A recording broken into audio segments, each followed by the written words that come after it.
on a bright, peaceful afternoon, when the sunlight fell in soft golden streaks across the parking lot of a classic red-trimmed diner, something heartbreaking unfolded, something so cruel and unexpected that it could shatter even the strongest heart. It began with an elderly woman named Marina Hall standing quietly outside the diner with her small purse, her fragile hands trembling as she tried to read the lips of the teens around her. They weren't helping her. They weren't asking if she was okay.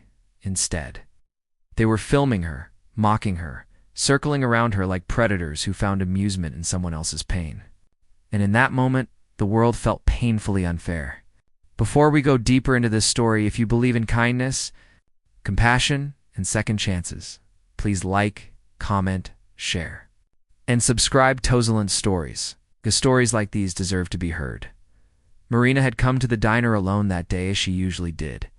She was 83, gentle, soft-spoken, and completely deaf after an illness took her hearing years ago.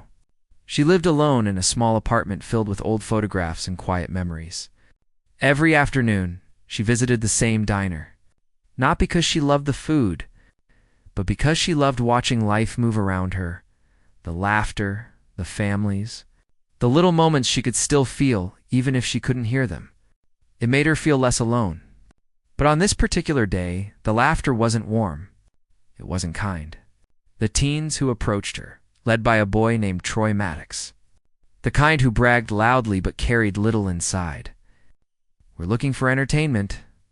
They started recording her on their phones, exaggerating their lip movements so she would misunderstand, clapping behind her head to see if she would react, snatching her napkin, pretending she dropped things she never had.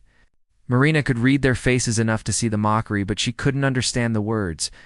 They might as well have been knives carved from silence. She tried to ask for space.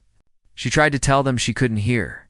But as she moved away, Troy pushed forward, pretending to interview her with a microphone he carried for his online pranks. His friends doubled over laughing as the camera continued filming her frightened face.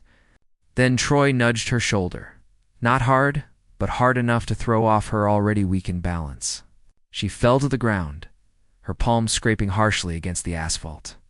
The burger she had bought for herself rolled away untouched. She reached for it with trembling fingers, trying to hold on to something familiar, something stable, while her eyes filled not with tears but with a deep aching grief that lived in the silence around her. The teens laughed harder, cars passed, people watched. No one stepped in. Marina tried to push herself up, but her hands were shaking too much. She looked lost, like a small leaf being blown by a cruel wind, powerless against it. That was when the rumble began. It started faint, distant, like thunder rolling beneath the ground. The teens kept laughing, ignoring it.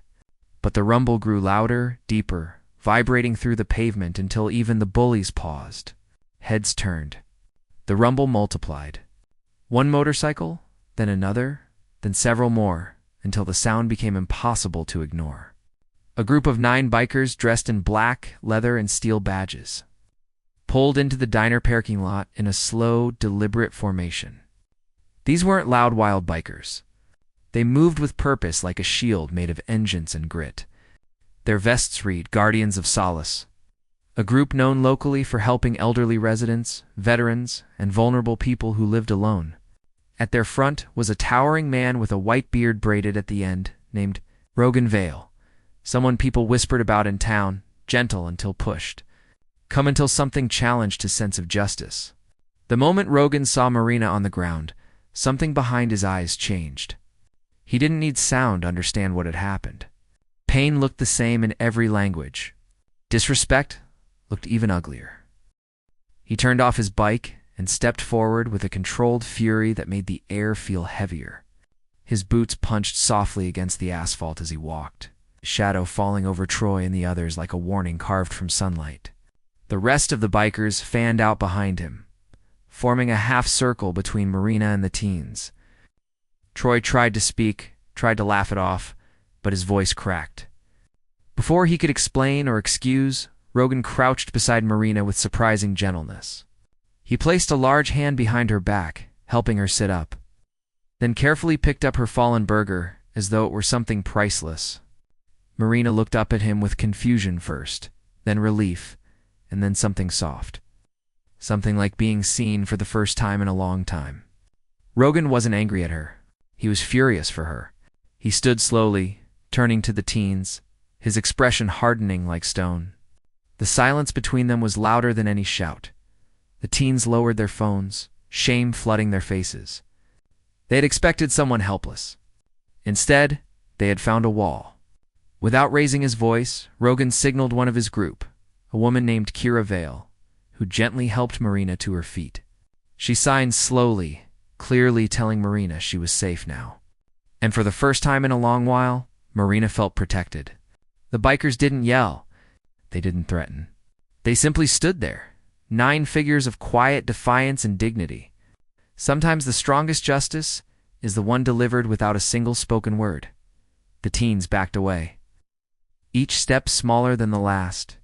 Their shame burned hotter than anything Rogan could have said. They left in silence, their earlier cruelty dissolving under the weight of real strength. Rogan then walked Marina to a diner booth. The staff, who had watched nervously, came forward with warm drinks and a fresh meal. Kira stayed by Marina's side, signing patient words of comfort. Rogan stood at the entrance, guarding the space like a sentinel until Marina finally smiled again, soft, grateful, and a little stronger than before. Near the end of her meal, Marina reached for Rogan's hand. She couldn't hear his voice, but she could read lips well enough to catch the quiet promise he made. That she was never alone, that kindness still lived in the world louder than any cruelty.